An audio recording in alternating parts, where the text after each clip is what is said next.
एक समय की बात है। एक प्रसिद्ध बौद्ध भिक्षु थे जो दूर एक ऊंचे पहाड़ पर एक ऐसी जगह पर रहते थे जहां बहुत कम लोग जाते। फिर भी जो लोग उनके बारे में और उनकी बुद्धिमत्ता के बारे में सुनते थे वे उनसे मिलने के लिए एक कठिन रास्ते से पहाड़ पर चढ़ जाते। एक दिन पहाड़ों पर गए यात्रियों के एक समूह को बौद्ध भिक्षु और उनके ज्ञान के बारे में पता चला। इसीलिए उन्होंने वहां पहुंचने पर बौद्ध भिक्षु से मिलने का फैसला किया। पहाड़ की चोटी पर चढ़ने के बाद उन यात्रियों को बौद्ध भिक्षु की कुटिया नजर आई। वे सभी लोग बौद्ध भिक्षु से मिलने कुटिया के अंदर चले गए।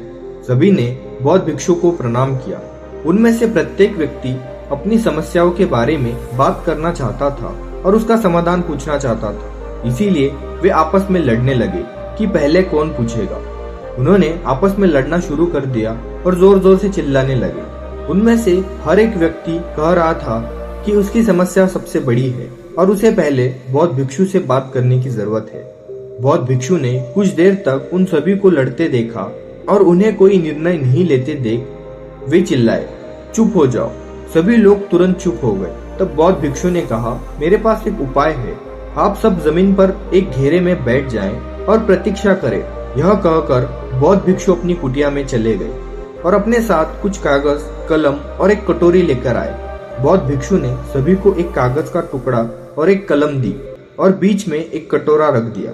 फिर उन्होंने सभी को निर्देश दिया कि आप अपनी समस्या को इस कागज पर लिख ले, जो आपको लगता है कि आपकी सबसे बड़ी समस्या है, और फिर उस कागज के टुकड़े को मोड़कर इस कटोरे में रख दो।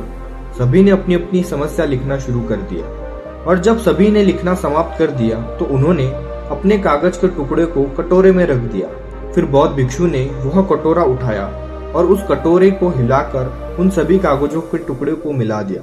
फिर उन्होंने शांति से घेरे में बैठे एक व्यक्ति को कटोरा सौंप दिया और कहा कि अब ऊपर जो भी कागज हो उसे उठा लो और कटोरे को दूसरे व्यक्ति को आगे बढ़ाते चले जाओ और फिर उस पर्चे में जो भी समस्या लिखी हो उसे पढ़े और सोचे, क्या तुम्हारे जीवन में भी ये समस्या होनी चाहिए या तुम्हारी अपनी समस्या ही ठीक है।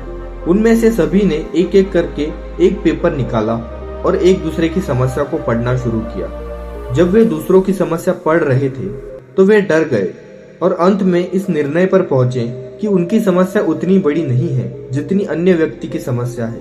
1 मिनट के भीतर उनमें से प्रत्येक ने उनकी समस्या वाले कागज वापस किए और जब अंत में उनके हाथ में अपनी समस्या वाला कागज था वे शांत महसूस करने लगे। वे खुद को खुशनसीब समझ रहे थे कि उनकी समस्या उतनी भी बड़ी नहीं है जितनी दूसरों की।